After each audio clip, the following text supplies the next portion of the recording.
And I wrote a little book here that's now sold 2.7 million copies. To produce a book that is universally applicable across multiple different industries that hold such high value in those areas, you have to leave a lot out. That's what makes it universally acceptable. To leave the space for other people to see themselves in the book.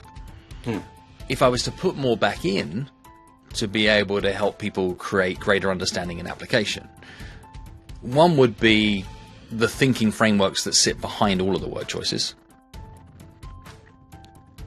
And a big part of that is to understand that curiosity is the fuel to great conversation.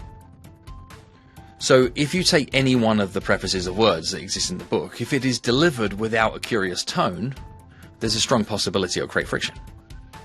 An example of which is there is a sequence of words in the core book, which is "what do you know?", which has then been rewritten in the real estate version, which is the preface "what do you understand about?" or "what do you understand?".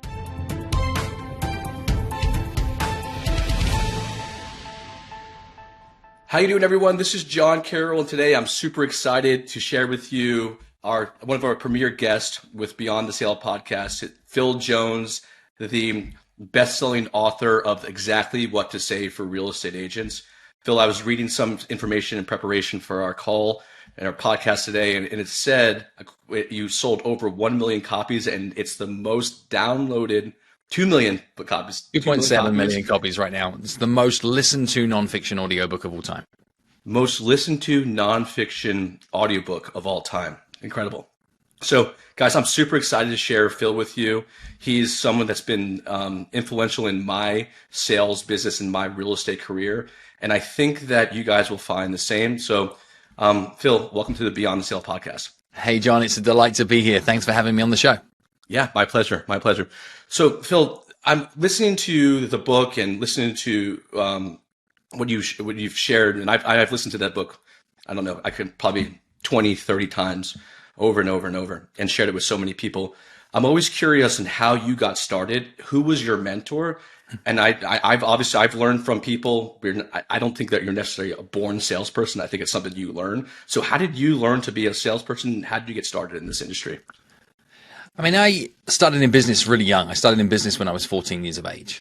I started knocking on the doors of my neighbors and asking them quite politely whether they would be interested in having their cars washed. Some said yes, a few said no. Most just asked me how much money I would charge, which I pretty quickly realized meant that they were kind of interested in what I had to offer, providing my prices were kind of reasonable. And I did okay with that little car cleaning business, so much so that by the age of 15, I wasn't going to school anywhere near as often as I should.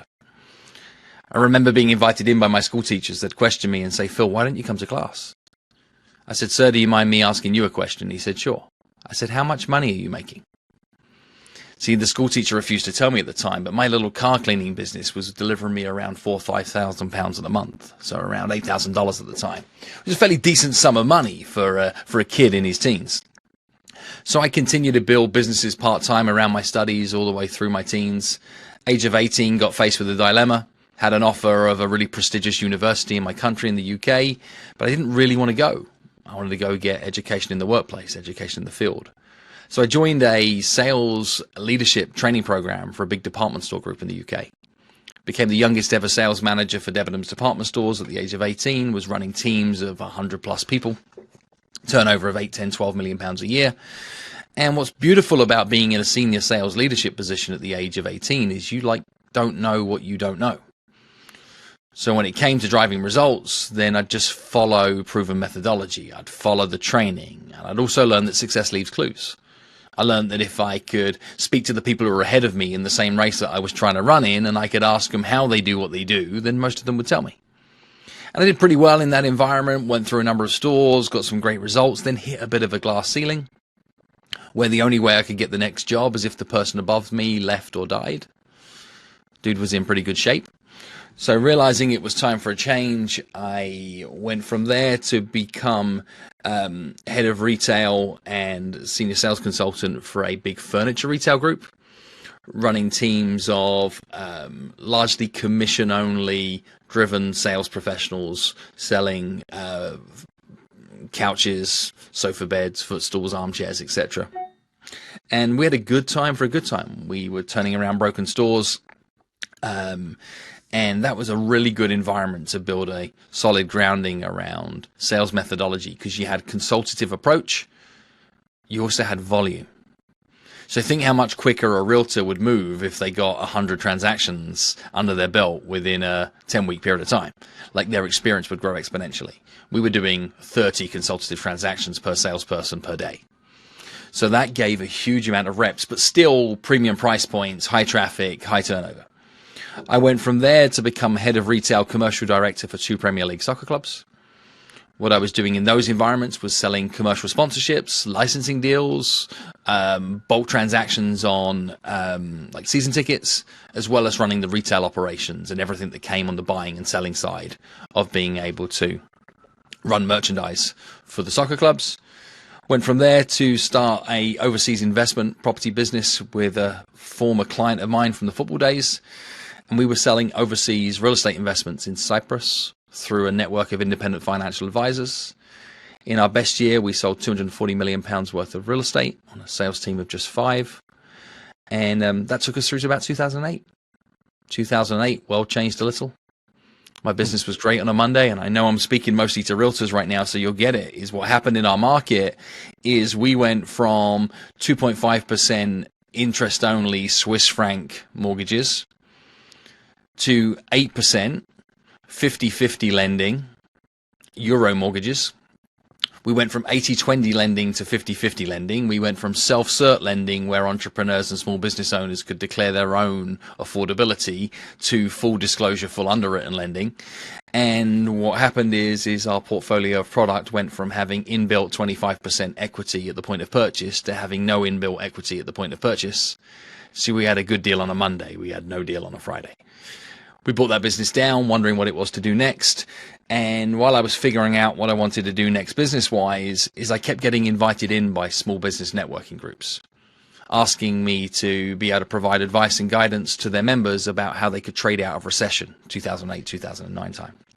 Started to do that just for fun, figuring out what I wanted to do next. And many of those groups would say, Phil, how do we learn more from you? Do you have a longer program? So by accident or osmosis, I created my first one-day sales training program. That came through people saying, will it cover blank? And me saying, yeah, sure, and then writing that thing down. And since that point in time, I ran that program 3 times a month for my first 18 months in training business, built a coaching practice off the back, built a consulting practice off the back of that, built an info product business off the back of that, built a speaking business, book, author business, all has grown organically out from there. And now I've trained more than 2 million people, 59 different countries, written 8 best-selling books. And still, I really only know how to do 3 things. 1 is to acquire more customers. And what's that? 2 is to get customers to come back more often. And 3 is to get them to spend more money when they shop. Learn that if you can do those things pretty well, you can do pretty well for yourself. So you said you plug in just what they're doing, and you plug it in, or you write it down. So how did you get? So sounds like you had some experience with real estate, obviously experience with furniture and department stores. But why real estate? How did you happen to choose real estate as, a profession that needs help training, and why did you think it crossed over really well what you knew for real estate agents? I worked in and continue to work in a variety of different industries. So to date now, from a consulting training point of view, I've worked in over 800 different industries. Here's what I like about real estate is the best thing about real estate is that there is next to no recruitment criteria. There is largely mediocre training, and there is unlimited earning potential. The worst thing about real estate is there's next to no recruitment criteria. There's mediocre training at best, and there is unlimited earning potential.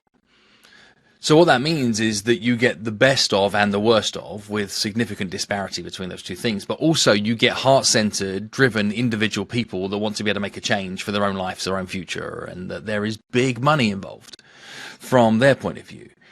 So when it comes to being able to run a training, consulting, speaking business, working with people that are doing things for their own reasons, looking to be able to develop and grow to support themselves and their families, as opposed to employees in a large corporation, it makes my heart sing at a greater rate. I met the real estate industry in a bigger fashion here in the United States following speaking at a conference in 2017 for a marketing agency called Curator, founded by Jimmy Mackin and Chris Smith. And they invited me in to come and headline their conference in Boston, and we crushed it with a group of realtors. But it created demand to say, hey, Phil, again, we'd like to get more from you. And I consulted into their member base, providing sales advice on top of their marketing tactics for a period of a year. And during that year, we came to agreement that we were going to create the custom edition of Exactly What to Say just for the real estate industry. And that came to light because Jimmy and Chris wanted the book out in the world, and I wanted the real estate insights in order to be able to produce that book. So the collaboration was a beautiful partnership, because what Curator and Jimmy did for us was put together groups of all kinds of different agents. Brand new agent had been 3 months in the role looking to find their first client, had got one rental, was hoping to be able to get a buyer, had never had a listing appointment in their life, right through to big multi-million-dollar high-producing teams, luxury markets, secondary home markets, people that are in average selling price of $200,000, people who are in average selling price of $5 million. Like, I got all the different avatars of every particular type of real estate agent I wanted, and Jimmy got them all together for me in working groups. So when it came to me being able to do the groundwork to write Exactly What to Say for real estate, I could only do it with the insights and the puzzles and the challenges of understanding what are the critical conversations that agents are facing in all of these different situations. Because no markets are the same, people's business models are not the same. Like, there are like 30 different business models within the being a real estate agent. So I wanted to be able to make sure we covered all those bases. And then launched that book 2018, and I've now done a huge amount of work within the real estate sector as a whole. So partnership with the Tom Ferry organization, helping support a number of their clients. And, I just came off stage a short while ago at a giant Keller Williams event for Mega Camp and headlined that event for them, and really doing a lot of work to be able to grow both the confidence and competence of real estate agents, because I think the consumer needs it. Yeah. It's interesting you say confidence, because the way I understand confidence, at least the etymology of confidence, is to trust, right? Mm-hmm. And then it's really just to trust in yourself. Correct. And the confidence typically came from me with sales is really just the repetition, like we talked about, at bats. We get more at bats, and I know you have pretty much just the guide, the field guide to exactly what to say, obviously, right? So you just take it and you learn it. And so with regards to that, how do you talk with people about, hey, how do we move this from a book into to actuality, to practicality? How do you practice it? How do you instruct people to use it in a practical sense? Let's talk about some of the things that go wrong in practice, first of all. Sure. I think people practice in a way that makes them very robotic, i.e., it's going to go a certain way, so I'm going to get perfectly ready for the perfect way that this is going to go. And then when it doesn't go perfect in the real world, there's no plan B, C, D, E, F, G. In order to be able to practice in a way that can fast track experience, because if we're talking about confidence cannot come before experience. If confidence does come before experience, that's called arrogance. Right? What we're looking for is confidence because you have a level of certainty on how something's going to play out. Role play and rehearsal can absolutely help with that, because you've tested yourself in a sparring environment enough to be able to make it count. How do you do that well with this work? Well, there's a few ways that you can do it in a slightly better way. One is you can just take any one sequence of words from the book and decide, for example, it's Most People Monday. And on Monday, you and everybody else in your office and everybody else in your life is going to look to utilize that sequence of words in context as many times as obnoxiously possible. So at Starbucks, in the office, G's in the bedroom if that's where you want to try and be able to utilize it, but as many scenarios in context, and have fun with it, make a game of it. What happens is, and then when you stretch something out, like stretch an elastic band out, it never goes back to where it was. We stretch the muscle memory because we created all these contextual applications for it that didn't necessarily need to live in a high stakes client facing environment. But then when you find yourself in a high stakes client facing environment, you've got enough reps or at bats, to use your words, to have some increased levels of confidence. Failing that, another great way of being able to role play is I'm kind of biased because you just leave the microphone for a second. Is you probably haven't even seen this yet, but this is a new product that we just created, which is called Exactly What's a Role Play. Wonderful. And we created flashcard sets purely for the real estate industry. And what happens is it's all the sequences of words, then it's scenarios, then it's potential objections or points of friction. So what you can now do is put yourself into situations and you're like, oh, you're at an open house and the words you need to use are the words, there are two types of people, and the potential objection is somebody saying they like the house, but they need to speak to their spouse. What do? So you create this forced creativity by people picking random scenarios and then being able to think about it, talk about it, and somebody has a stab at it, and then somebody else says, well, here's how I would do it, and here's how I would dial it up, and here's how, oh, yeah, I like that. And now what we're doing is that we're continuing this refinement point of view. Not, here's the script, say the script. We're being playful with different scenarios. Got it. Yeah, and I love that about the book too, is there was just basically sentences or scenarios, just prompts. Here's what to say. Here's the open-ended question, what to say in this scenario. And you can use this for many different things. And I think what we found helpful, I'm not sure if you, is just writing out sentences, like you're kind of just basically what you're just saying, just writing out sentences for different scenarios using that prompt, that first part. That's exactly it. That's exactly it. And what you can do also, which is a useful exercise, is say, for example, that you're dealing with something very prevalent in the industry. Here we are, we're recording this and we're recording today's conversation and we are like September full time of 2023. And one thing that's prevalent in the real estate industry, right, is a lot of nervousness around interest rates and inventory, and we can pick some of these big challenges that are real. You could take every sequence of words in the book and say, how would I use that in a conversation to help somebody feel more confident about purchasing with interest rates where they currently are right now? And you write a sentence example for every sequence of words just through that one lens of interest rates. Or you decide that, you know, we get a lot of pushback around fees at the point of a listing appointment because, you know, we're asking for 6% and everybody else is out at 5 and 5.5%, and we have some ways to deal with it. So I say, well, use the whole book just for being able to manage protecting my price at the point of a listing appointment. I want you to write an example from every set of words just for that one situation. And if you start to be able to put yourself into situations where you can force that creativity, you start to realize, well, that sequence of words is more useful in that scenario than it is in that scenario. You get to start to be able to actually find the moments where it makes a difference. And it isn't the words that are magic, it's the words in the moment that are magic.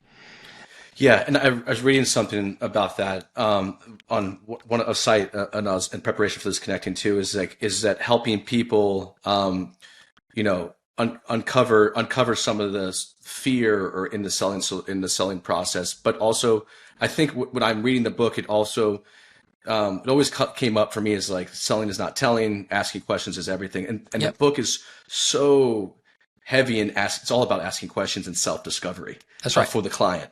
And I think it sounds like it's probably pivotal in sales, but pivotal in your training and your understanding of what sales is. But so when coming up and contriving the book or putting the book together, is there a way that you were thinking about it, breaking it down? I mean, I guess we can break it down into like the different types of questions, but is it something more about because you were saying, you're talking about the words that you're using. Yep. The words that you're using can elicit a different response, and using the better words and using proper words to elicit a better response. So is it more about the type of question that we're asking, or is it, I'm probably going to say both, or is it the words that they're using?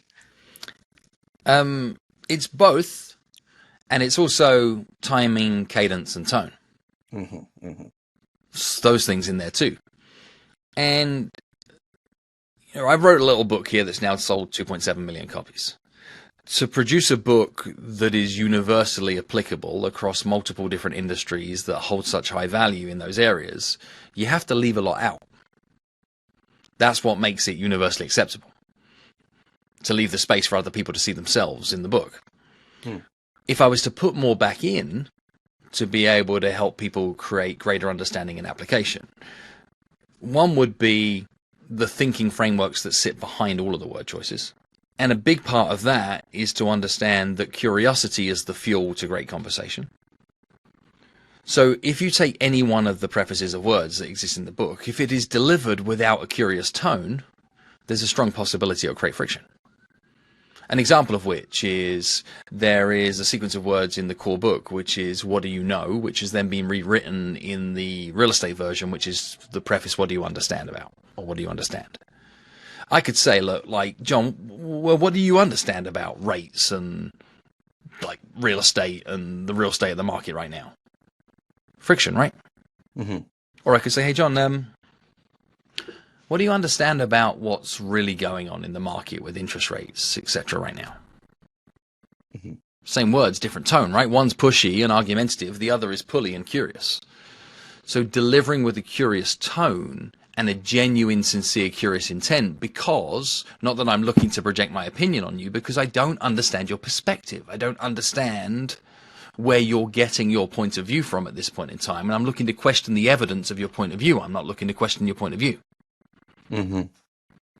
That's different. different. Making them wrong. We don't want to make them wrong. No, I just want to understand where they're coming from. Mm-hmm. And I think it's this ability to play in the gray space of decision making. If you can play in the gray space, it's always a safe space because it's a play space. And what that does is that gives people the confidence to be able to play out alternative realities. Mm. The greatest cost to the real estate industry right now is not the people who decide not to buy and not to sell. It's the people who are thinking about considering potentially maybe buying or selling that don't, and then wake up 5, 7, 10 years with the regret of the fact they didn't, having suffered through a housing scenario which wasn't the ideal circumstances. That if only they met an agent that was competent enough to help them make a smarter decision back in 2023, they would have lived a better chapter of life. I love that. Yeah, that's great. The gray space, playing within the gray space, being very curious. That's super helpful and to understand. And it means that even when you go into a listing appointment, you're not trying to win the listing. You're trying to help that family choose the best path forward for being able to maximize the sale of their house for whatever that means to them. More speed, least amount of hassle, biggest amount of money in their pocket, whatever it might mean to them. And hopefully in that decision-making process that you're helping them with, get them to realize that you are the right partner to be able to do that with. But you may realize through that process of discovery that you're definitely not the right partner for them. But whatever happens is you're going to help them be able to make a decision over that. So if it's not you, you want to be able to say, hey, I love what you're all about, and I'm hopeful that you manage to be able to achieve the outcome you're looking for, but I don't think we're a fit. That's huge, Phil, because, right, and I completely understand that. And as I'm teaching people how to take listing appointments or go on appointments, you're thinking you can convince people that don't want to be convinced or that are not ready to make a decision or not, or for whatever reason. But really, it's looking for the people that are wanting to make the decision and then helping them make the right decision, advising them on making the right decision. And going together on this journey, right, is I find it fascinating in the real estate industry that people win the listing and they instantly start banking the check. Just because you won the listing doesn't mean that you're going to sell the house. And this is becoming, again, more real, particularly for newer agents. Like, if you were an agent in 2021, you got a listing, you sold the house. In fact, you didn't sell the house, the market sold the house. That's right. So if you think you had a great year, you didn't. You were in a great market. And I think that level of realization is worth coming. But what it means is that when we're in situations like the one we're in right now, is you have to be able to sell honestly. Because you have to create outcomes that the other person is really happy with in 6 months, 36 months, 6 years down the track, right? That's what needs to be true. That you have to create realistic expectations within a seller. If you convince somebody into choosing you, you sign the paperwork, there's a strong possibility that their internal drivers, their emotive responses is to want to fight you for the remainder of that listing agreement.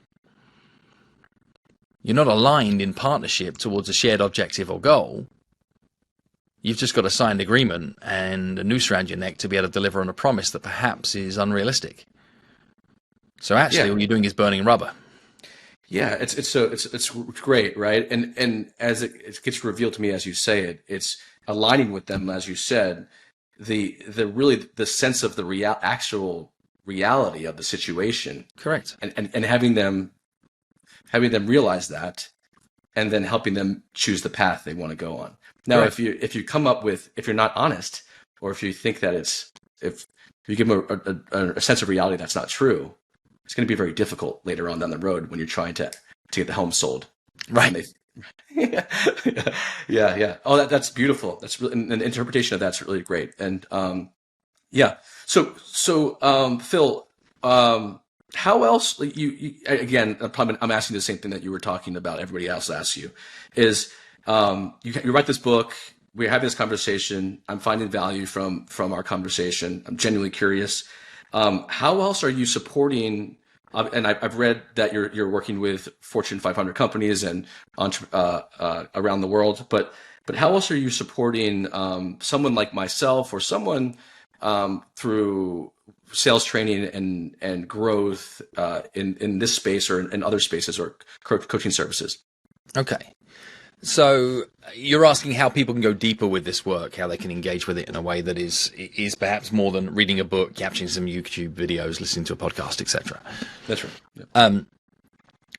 The most natural next step for people that are serious about upskilling themselves as conversationalists that can drive change is we run a full certification program with Exactly What to Say.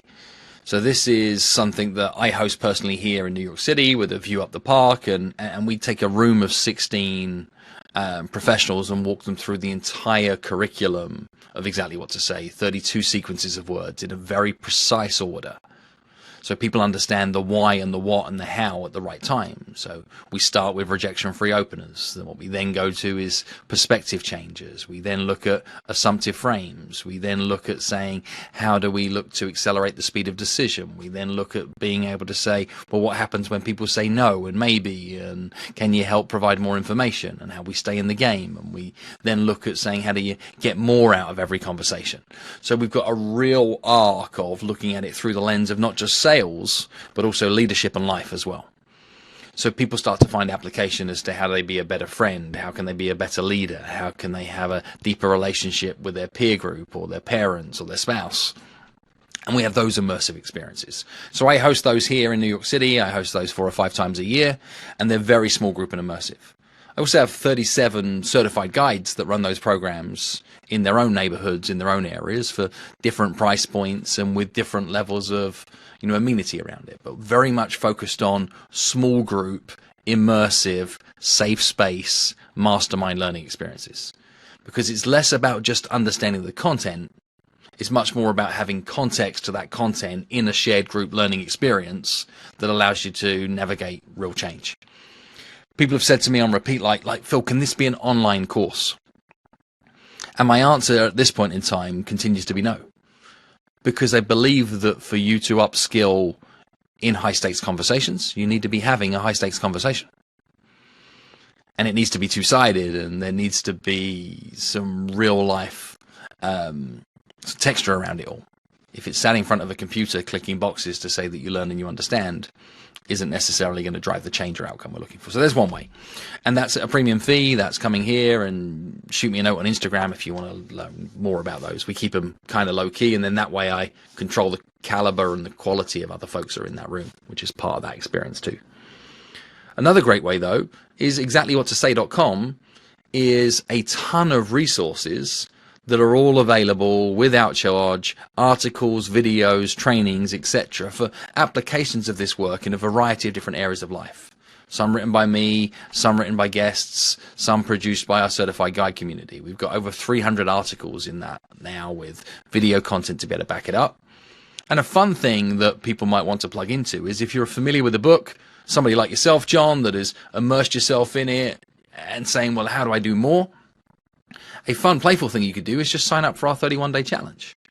You find that on the homepage of exactlywhattosay.com again, and all you do is submit your email address, and for the next 30 plus days, you're going to get an email a day that serves up a sequence of words and a very precise challenge for how you can use them on that given day to force some real life practical application.